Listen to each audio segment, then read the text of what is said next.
जय श्री राम, श्री शिवाय, नमस्तोभ्यम, हर हर महादेव, घर घर महादेव। प्रिय बंधुओं, मैं पंडित कुलदीप मिश्रा शास्त्री स्वागत करता हूं आप सभी का आपके ही अपने YouTube चैनल में।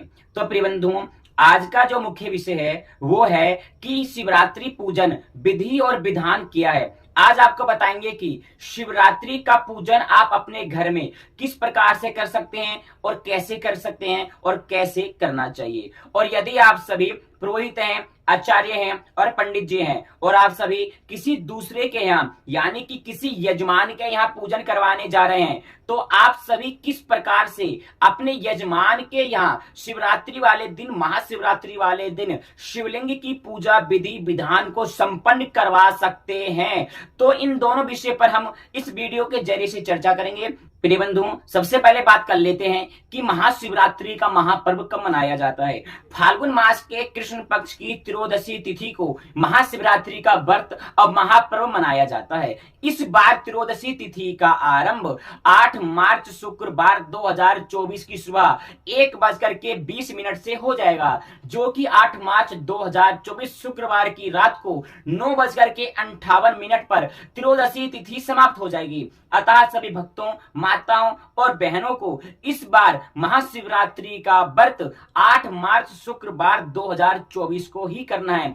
इस दिन हर और हरि की पूजा करने से विशेष फलों की प्राप्ति होती है। तो प्रिय बंधुओं, आप सभी महाशिवरात्रि वाले दिन हर यानी कि भोले बाबा, हरि यानी विष्णु, इन दोनों की पूजा जरूर करें। लेकिन उससे पहले अगर आप सभी हमारे इस YouTube चैनल पर पहली बार हो तो हमारे YouTube चैनल को सब्सक्राइब कर दें, वीडियो को लाइक करके कमेंट बॉक्स में जय श्री राम जरूर लिखें। और अधिक जानकारी के लिए आप सभी हमसे इंस्टाग्राम पे भी फॉलो करके हमको मैसेज करेंगे तो हम आप सभी के मैसेज का रिप्लाई 24 घंटे के अंदर में देने का प्रयास करेंगे। देखिए, शिवरात्रि पूजन जो है शिवलिंग के प्रथम पूजन के रूप में, प्रथम पूजन दिवस के रूप में मनाया जाता है। प्रिय बंधुओं, शिवरात्रि और महाशिवरात्रि के लोग विभिन्न प्रकार से अर्थ बताते हैं। कुछ लोग कहते हैं कि महाशिवरात्रि वाले दिन भगवान शिव का विवाह हुआ था। कुछ लोग आदि आदि प्रकार से लोग, विद्वान लोग अपने अपने हिसाब से, अपने अपने अध्ययन के हिसाब से कथाएं बताते हैं। काफी प्रकार के लोग अर्थ बताते हैं कि शिवरात्रि का ये अर्थ है, शिवरात्रि वाले दिन भगवान शिव का शादी हुआ था, तो ये हुआ था,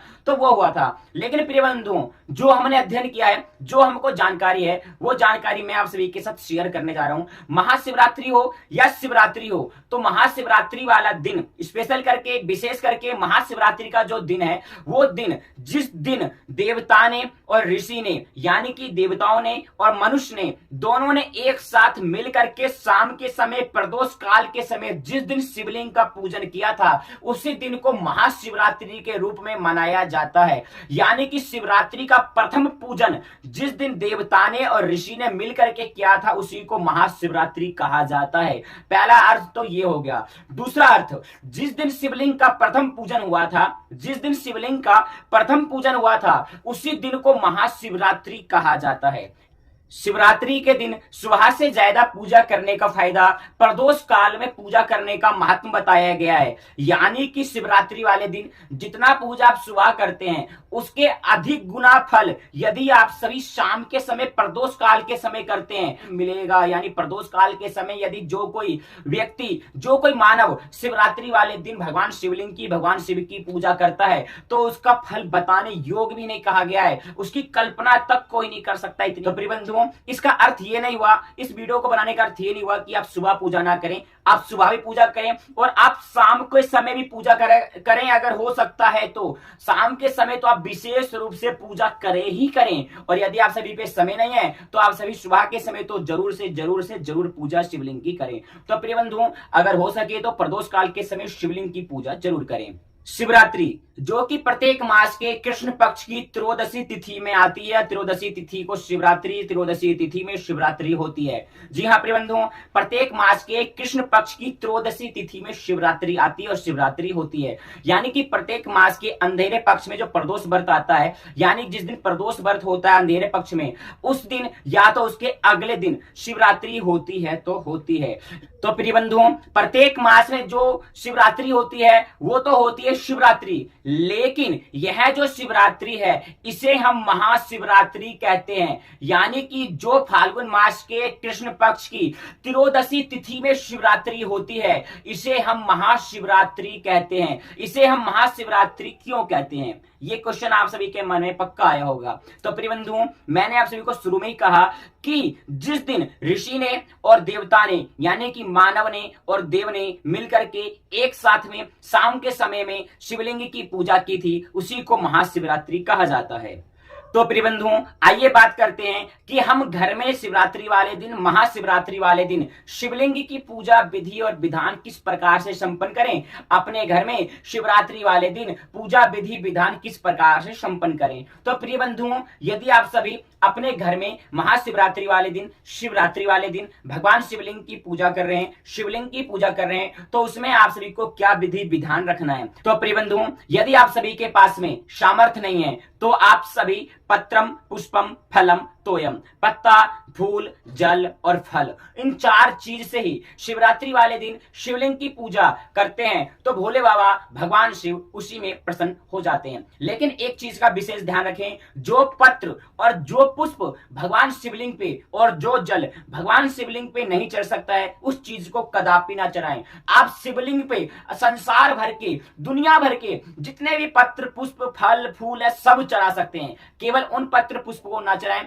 जिस पत्र और पुष्प को चढ़ाने से शास्त्रों और मसीह महापुराण मना करता है। तो प्रिय बंधुओं, आप सभी दुनिया भर के संसार के सभी पत्र पुष्प ला करके शिवलिंग के ऊपर में चढ़ा सकते हैं। और यदि आप सभी के पास में सामर्थ्य है तो आप सभी विभिन्न प्रकार की सामग्रियां ला करके ब्राह्मण देवताओं को बुला करके पूजन बंधन कराएं। यदि आप सभी के पास में सामर्थ्य नहीं है तो आप सभी कुछ भी ना हो तो आप सभी पत्रम पुष्पम फलम तोयम, इन 4 चीज से फूल लेकर के, बेलपत्र लेकर के, सेब केला कोई सभी फल लेकर के और जल लेकर के, गंगा जल लेकर के भगवान शिव की पूजा करें। अपने घर में पार्थिव शिवलिंग का निर्माण करें। पार्थिव शिवलिंग का निर्माण नहीं कर सकते तो आपके पास में नर्मदेश्वर शिवलिंग हो या किसी धातु का शिवलिंग हो तो आप सभी शुद्धता पूर्वक आसन बिछा करके शिवलिंग को किसी पात्र में रख करके यह 4 चीज अपने पास में रख करके पूजन बंधन करें। अब पूजन में आप सभी को किस प्रकार से मंत्रों का उच्चारण करना है, क्या मंत्र बोलना है, क्या मंत्र नहीं बोलना है, इसके बारे में आप सभी को बता देता हूं। तो प्रिय बंधुओं, आप सभी मेरे द्वारा कहे गए मंत्रों का उच्चारण तो नहीं कर पाओगे,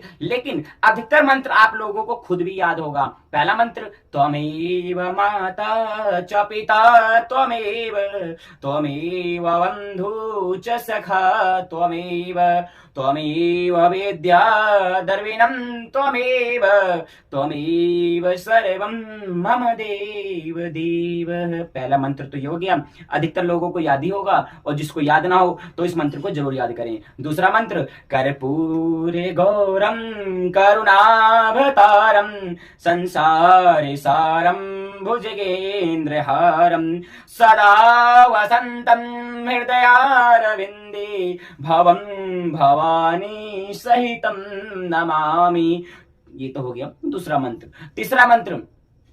तीसरा मंत्र प्रिय बंधुओं महामृत्युंजय का मंत्र है, जिसका उच्चारण हम इस वीडियो के जरिए से नहीं करेंगे क्योंकि महामंत्रों का उच्चारण कभी भी माइक पर या खुले में या उच्च स्वर में नहीं करना चाहिए। इसलिए महामृत्युंजय मंत्र को हम आप सभी को इस वीडियो के जरिए से नहीं बताएंगे और ना ही मृत्युंजय मंत्र को इस वीडियो के जरिए से बताएंगे। तो आप सभी मृत्युंजय मंत्र का भी उच्चारण शिवलिंग की पूजा में अपने घर पे पूजा करते समय कर सकते हैं। प्रिय बंधुओं, जो मंत्र मैंने आप सभी को बताया है इस मंत्रों को याद जरूर लिखें। और हाँ, चौथा मंत्र हो गया आप सभी का रामाय रामभद्राय रामचंद्राय वेधसे रघुनाथाय नाथाय सीताय पतये नमः। प्रिय बंधुओं, यह सभी मंत्र आप सभी जरूर से जरूर याद रखें। अगर आप सभी हिंदू हैं और सनातनी हैं तो इतना मंत्र तो आप सभी को जरूर याद होना चाहिए। और जहां तक आप लोगों को याद भी होगा तो आप सभी इन मंत्रों का उच्चारण करके, इन मंत्रों का गान करके अपने घर पर शिवलिंग की पूजा कर सकते हैं। और हाँ, शिवलिंग की पूजा विधि विधान ज्यादा कुछ भी नहीं है अगर आपके पास में सामर्थ्य नहीं है,